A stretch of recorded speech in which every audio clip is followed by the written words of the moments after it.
Hello, friends, and welcome back to r/ProRevenge. Let's start with a story from the world of the restaurant business, more precisely from the conflict in the kitchen. But before we begin, don't forget to subscribe to our channel if you're new here and turn on notifications so you don't miss a new video every single day. Here we go. Waitress steals a piece of cheesecake and I get wrote up for it. Or did I? So I used to work for a fairly famous restaurant as a cook. I got along fairly well with everyone, especially the kitchen manager. He was trying to get me to take his spot once he moved up. All the servers really liked me because I didn't yell at them when bad things happened, and I was willing to help as long as I was asked nicely.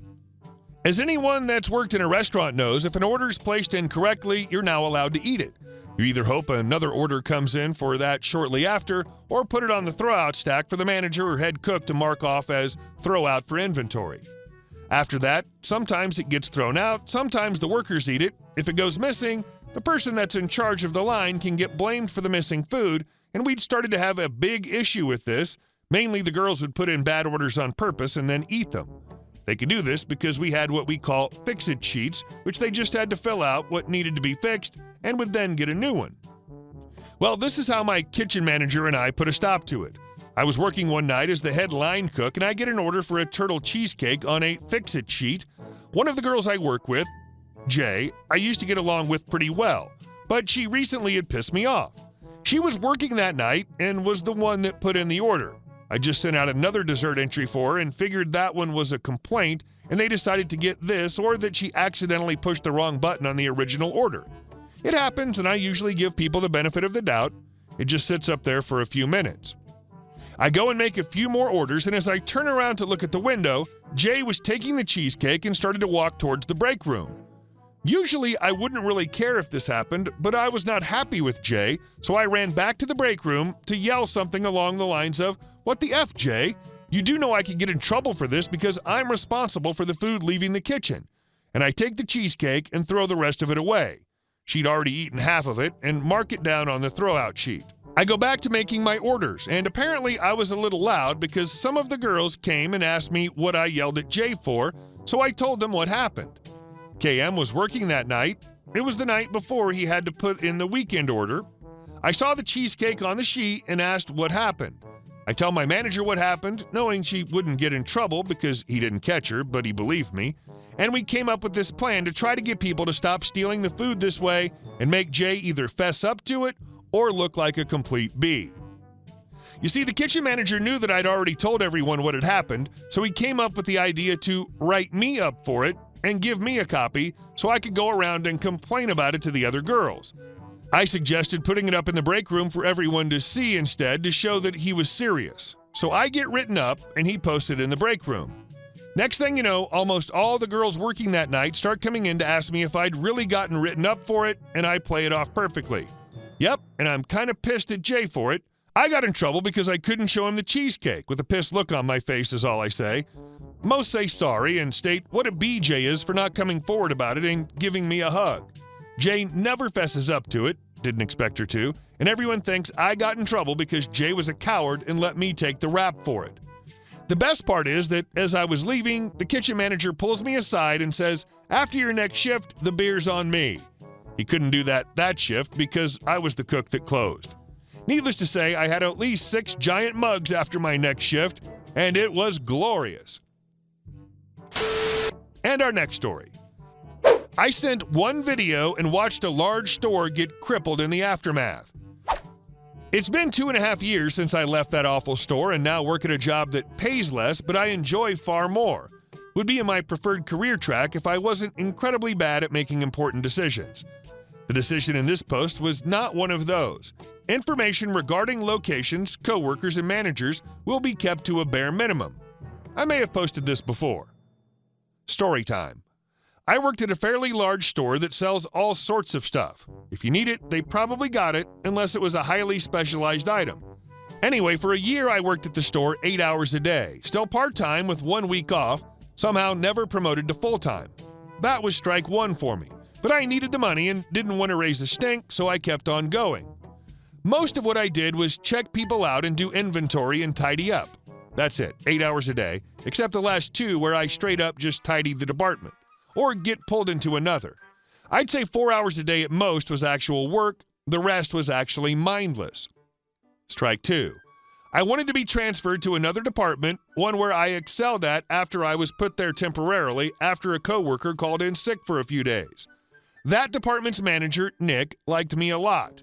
He was a cool dude and a great manager, busted butt making that department shine, and I wanted to be transferred there. For weeks I was putting in requests. They went nowhere.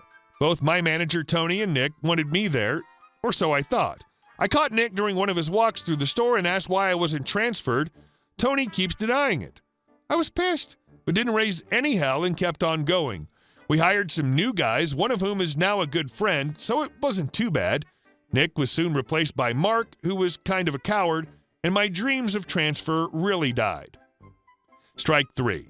For a few months before summer classes for university started, before my immediate departure, as you'll see why in a second, I submitted my summer schedule to HR repeatedly to make sure it was put in. I was not going to miss class. Hard stop. 2 weeks later, before June 1st that summer, 2017, was the first day classes started, and within 2 weeks of the anniversary when I was hired, pay rate increase, yay, my schedule was shown to me. I was working during every single one of my classes. Tony never approved any of the requests. Oh, hell no. This is where I got mad. The pettyish borderline ProRevenge. I submitted an emergency leave of absence due to the university classes, knowing HR would fully approve. They told me to call in every time I was scheduled and state the reason was the leave of absence while it was being approved. For a week, my manager had to take my shifts. Those ladies at HR had my back. They're among the few people I missed from the store.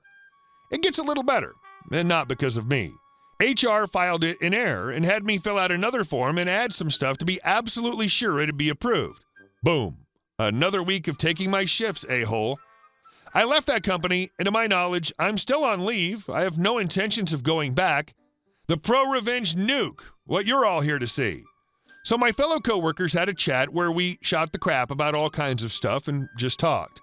It was also a massive gossip and rumor mill. I never really spoke besides blasting memes at them, and it never served a purpose.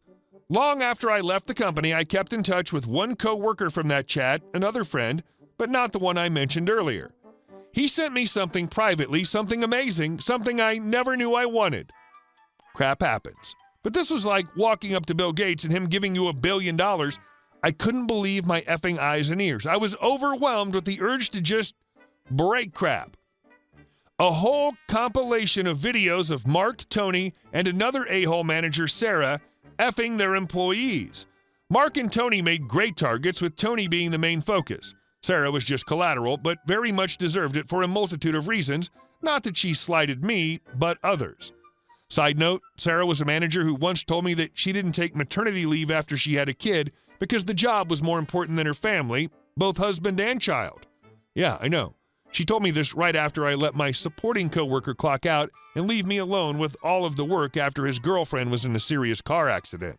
She ended up being fine and making a full recovery. I weaponized this. I was salivating at the damage I was going to do. These 3 managers were all married.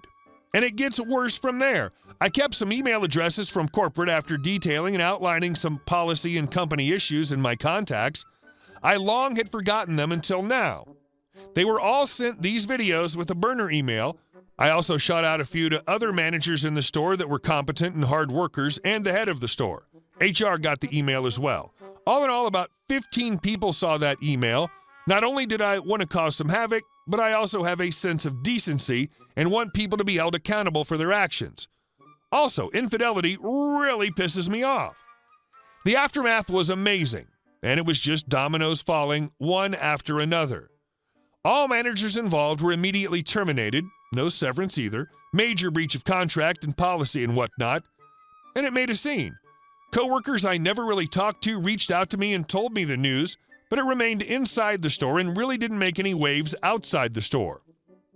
Within a day, the store went down half of its department managers and began to burn, metaphorically, of course. The rest transferred out of the store within the coming months. I recognize no one in that store now aside from the head of the store, and he's in hot water now too.